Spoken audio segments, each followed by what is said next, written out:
La Sainte Bible, Louis II, introduction au livre de Ruth. Ce livre de la Bible a pour titre le nom d'une femme d'une loyauté exemplaire, une Moabite, Ruth. Ce récit se déroule logiquement en 4 parties. Chapitre 1, versets 6 à 18. Chapitre 2, versets 1 à 17. Chapitre 3, versets 1 à 5.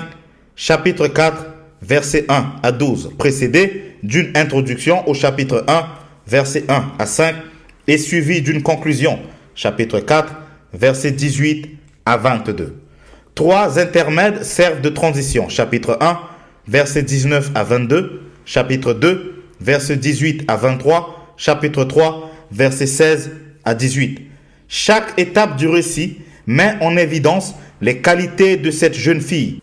Dans l'adversité, elle ne se résout pas à abandonner Naomi, sa belle-mère. Au chapitre 1, elle entreprend courageusement de glaner dans le champ de Boaz, un parent de Naomi, pour assurer leur survie à toutes les deux. Au chapitre 2, elle met tout en œuvre pour demander le mariage, au chapitre 3, ce qui procurera subsistance et pérennité pour la famille. Chapitre 4.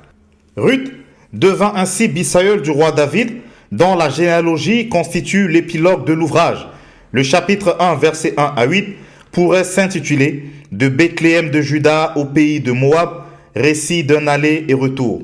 Une famille israélite composée d'un père Elimelech, de la mère Naomi et de leurs fils Machlon et Kiljan s'exile au pays de Moab suite à une famine dans le pays. Au chapitre 1, verset 1.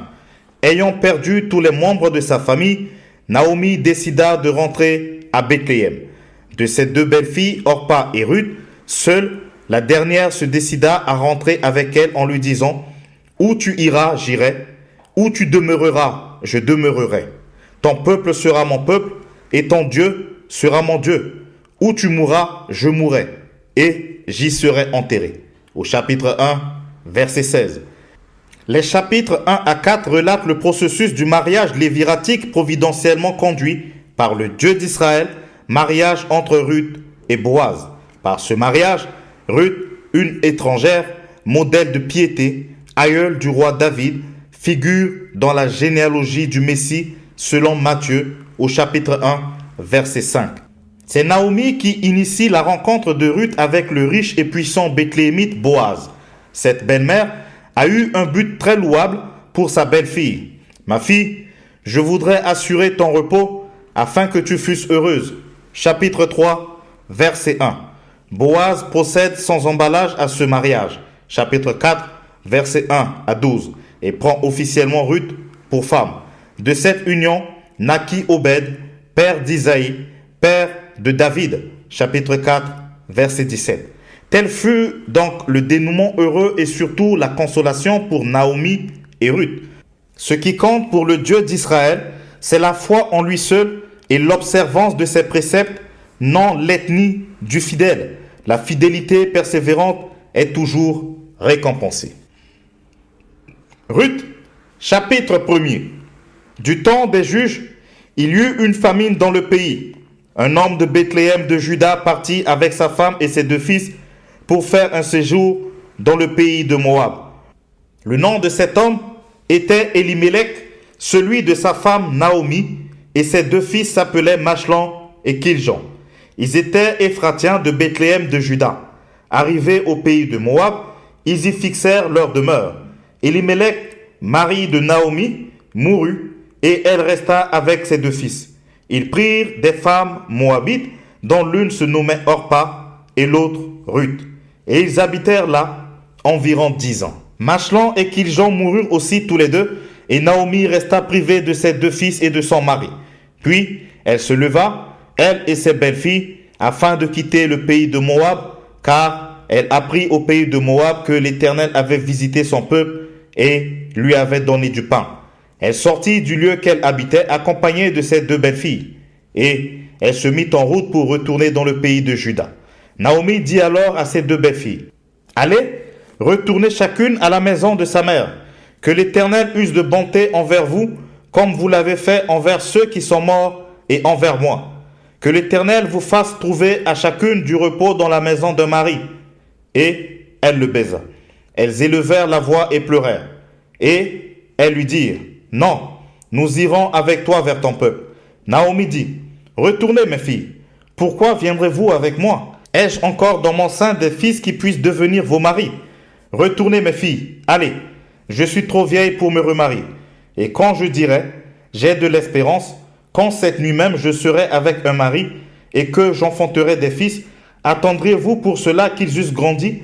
Refuserez-vous pour cela de vous marier? Non mes filles, car à cause de vous, je suis dans une grande affliction de ce que la main de l'Éternel s'est étendue contre moi.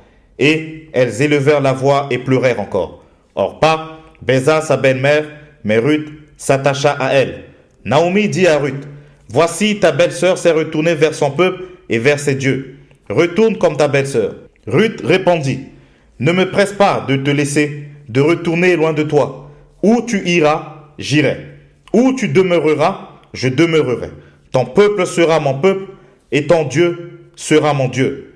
Où tu mourras, je mourrai et j'y serai enterré. Que l'Éternel me traite dans toute sa rigueur, si autre chose que la mort vient à me séparer de toi. Naomi, la voyant décidée à aller avec elle, cessa ses instances. Elles firent ensemble le voyage jusqu'à leur arrivée à Bethléem. Et lorsqu'elles entrèrent dans Bethléem, toute la ville fut émue à cause d'elles, et les femmes disaient, est-ce là Naomi? Elle leur dit, ne m'appelez pas Naomi, appelez-moi Mara, car le Tout-Puissant m'a rempli d'amertume. J'étais dans l'abondance à mon départ, et l'Éternel me ramène les mains vides. Pourquoi m'appellerez-vous Naomi, après que l'Éternel s'est prononcé contre moi, et que le Tout-Puissant m'a affligé? Ainsi revinrent du pays de Moab Naomi et sa belle-fille Ruth, la Moabite. Elles arrivèrent à Bethléem au commencement de la moisson des orges. Ruth, chapitre 2. Naomi avait un parent de son mari.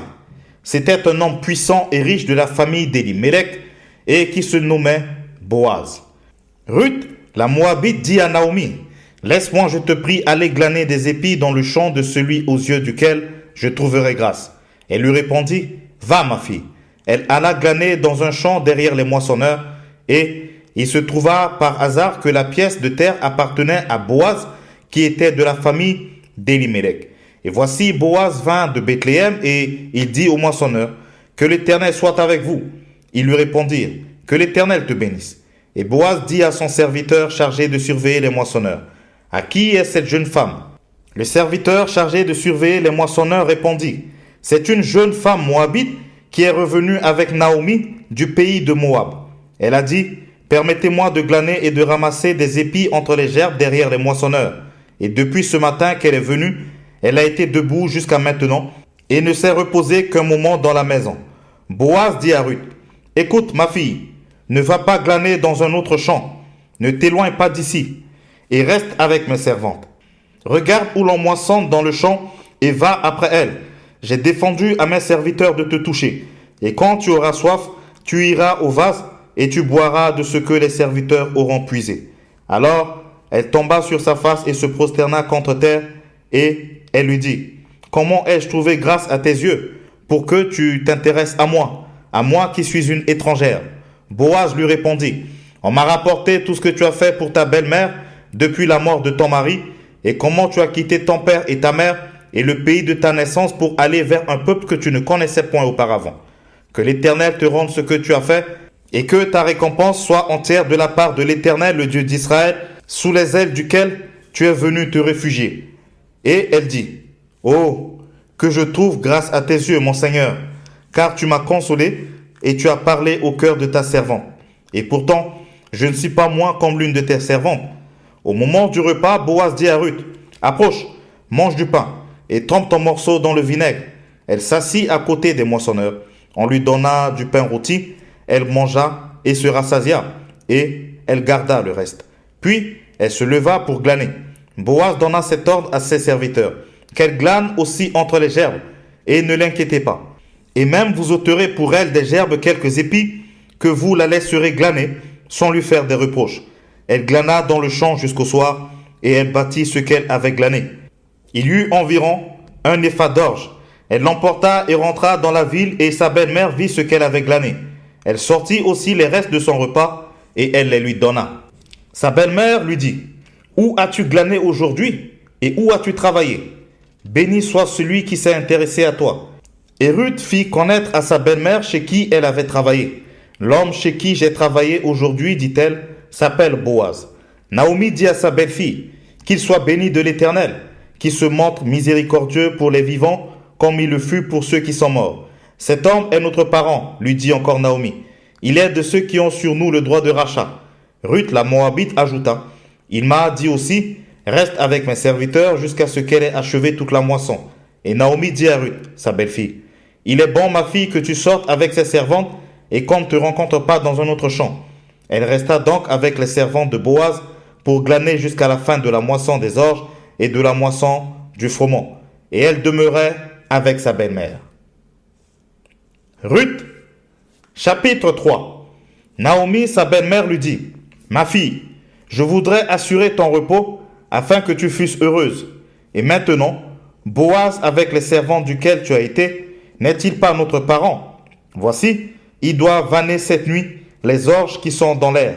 Lave-toi et oins-toi, puis remets tes habits et descends à l'air. Tu ne te feras pas connaître à lui jusqu'à ce qu'il ait achevé de manger et de boire. Et quand il ira se coucher, observe le lieu où il se couche. Ensuite, va découvrir ses pieds et couche-toi. Il te dira lui-même ce que tu as à faire. Elle lui répondit, je ferai tout ce que tu as dit. Elle descendit à l'air et fit tout ce qu'avait ordonné sa belle-mère. Boaz mangea et but et son cœur était joyeux. Il alla se coucher à l'extrémité d'un tas de gerbes. Ruth vint alors tout doucement, découvrit ses pieds et se coucha. Au milieu de la nuit, cet homme eut une frayeur. Il se pencha et voici une femme était couchée à ses pieds. Il dit, qui es-tu? Elle répondit, je suis Ruth ta servante. Étends ton aile sur ta servante, car tu as droit de rachat. Et il dit, sois bénie de l'Éternel, ma fille. Ce dernier trait témoigne encore plus en ta faveur que le premier, car tu n'as pas recherché des jeunes gens pauvres ou riches. Maintenant, ma fille, ne crains point. Je ferai pour toi tout ce que tu diras, car toute la porte de mon peuple sait que tu es une femme vertueuse.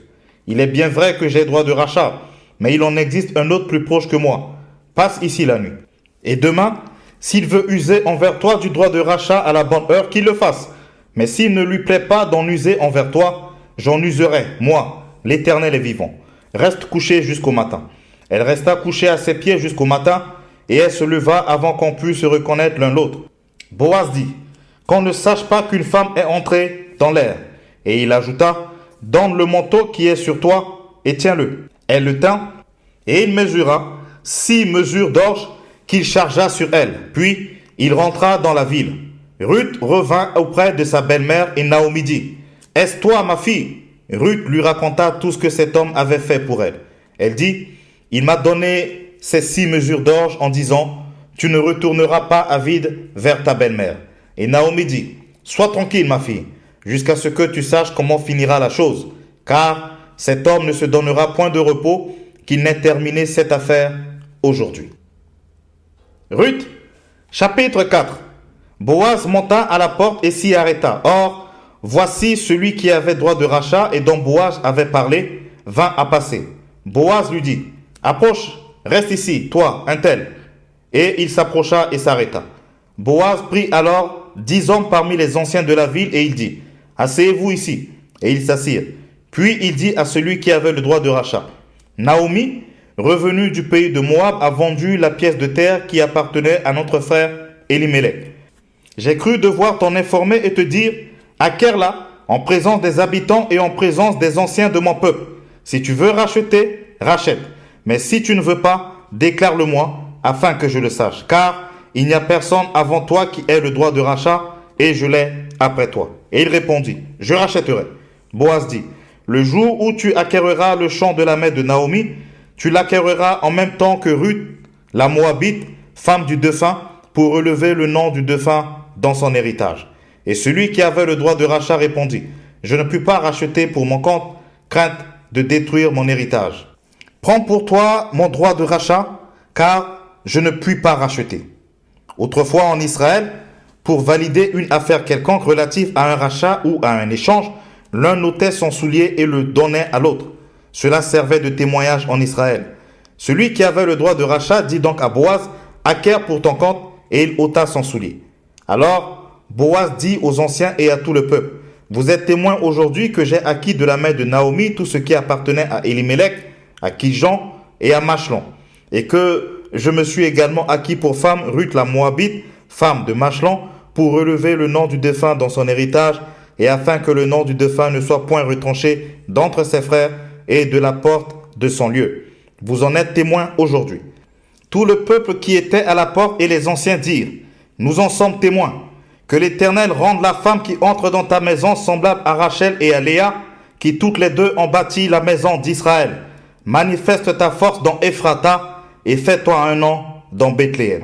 Puisse la postérité que l'Éternel te donnera par cette jeune femme rendre ta maison semblable à la maison de Péret, qui fut enfantée à Juda par Tamar. Boaz prit Ruth qui devint sa femme et il alla vers elle. L'Éternel permit à Ruth de concevoir et elle enfanta un fils. Les femmes dirent à Naomi, béni soit l'Éternel qui ne t'a point laissé manquer aujourd'hui d'un homme ayant droit de rachat et dont le nom sera célébré en Israël.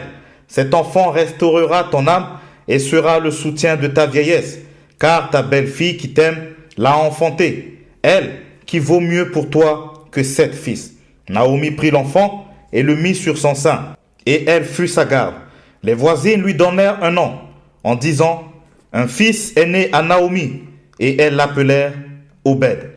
Ce fut le père d'Isaïe, père de David. Voici la postérité de Péret. Péret engendra Etzron. Etzron engendra Ram. Ram engendra Aminadab.